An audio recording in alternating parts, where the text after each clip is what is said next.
Hello, I'm Eric, and I'm here today to make the video that I couldn't find myself, all about the Shortstache Everyday Filter by Polar Pro. Hopefully by the end of this video, I'll know for myself, and you could come along for the ride, whether or not I'm going to take this beautiful box that it came in and put it in this box and ship it right back to Adorama. So exactly why is this the video that I couldn't find? Well, I found plenty of videos telling me about the Shortstache Everyday Filter. And most of those videos spent a lot of time talking about what a pretty box it was. Okay, maybe they didn't use the word pretty. What a really nice box it was. And what a great case it came in.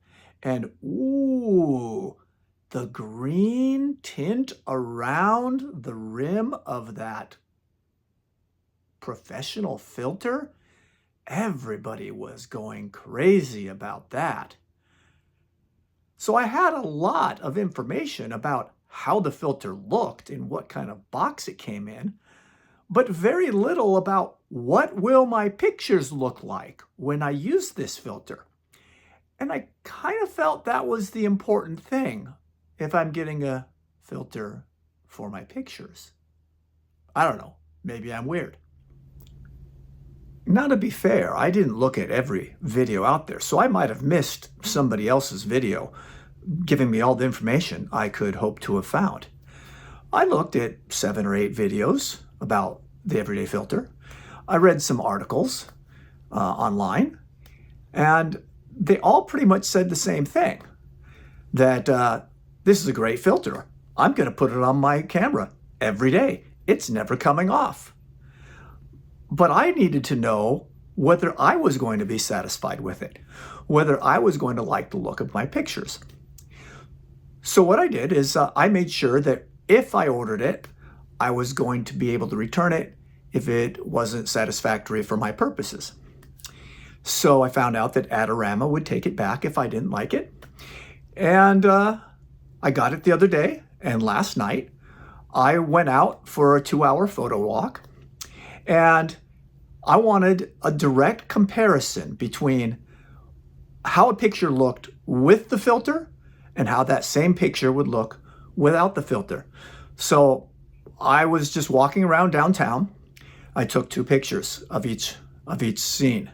And to the best of my ability, without using a tripod, I made the same picture with and without so that we could compare those.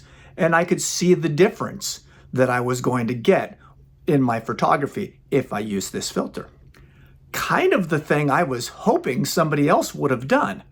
Again, maybe in the comments you could direct me to somebody who did this, but I didn't find anybody, and I was getting kind of frustrated hearing about how great the box was when I didn't really care how great the box was. So I'm just going to get right to it. Now, I need to say at the outset that all of these images were taken, these are straight out of camera. I haven't done any post-processing on any of these. The one on the left is always the one that uses the Everyday Filter. The one on the right is always the one where I took the filter off. What I want to see as a customer, that I'm going to get with this filter, a stylized vintage appearance, and that I could get it with less post-processing. I already have a post-processing regimen that I use when I want a stylized vintage appearance. I like the film look of Maston Labs presets. I love them, especially Cinema Everyday. It's a great preset. You should look into it.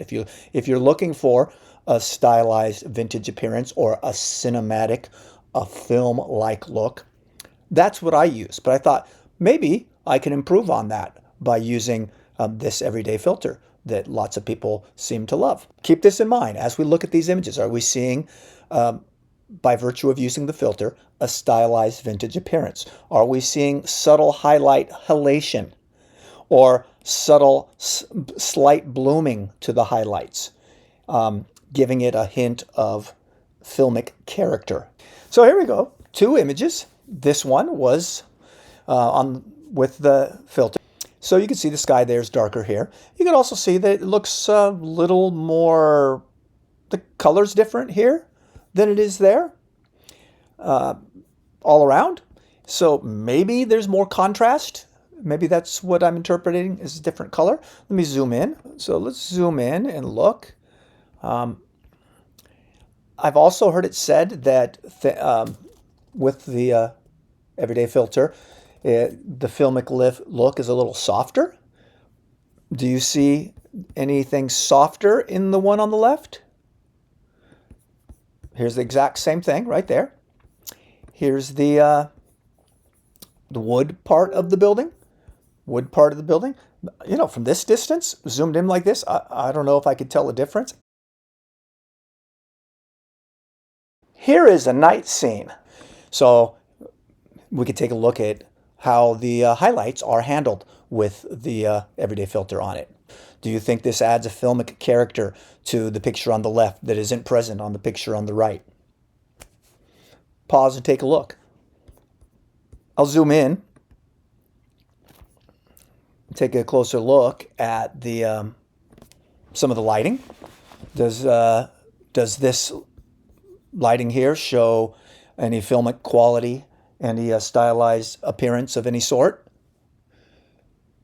Is the light blooming? Is it any halation apparent in it? I'll go over to the right some more to look at the lights inside. Here's neither bright sunny part of the day and not a dark time of the day, something right in between here. What differences do you see?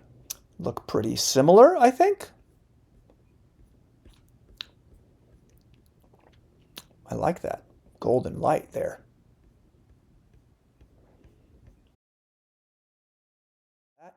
Here's the last two. Obviously taken at night, marquee of a theater. Let me zoom in to some of the lights and see what you think. What your opinion is about that. By the way, I'm using Sony A7 III with the GM 24-70 2.8 on it, in case somebody was wondering. All right, so there we have it. Those are the images. Let me wrap it up. Well, what do you think? Was that helpful? I know it would have been very helpful for me. That's why I had to make this video. That's why I called it the video I couldn't find. I wanted to know how my pictures were going to look when I used this filter. So I got it, I took pictures, and I compared. I'm hoping that was helpful for you. Now, based on my experiment, what did I decide? Sadly, I decided to send it back. In fact, I sent it back yesterday. I really, really, really wanted to make this video because it's the video I couldn't find anywhere else. Thanks for sticking with me.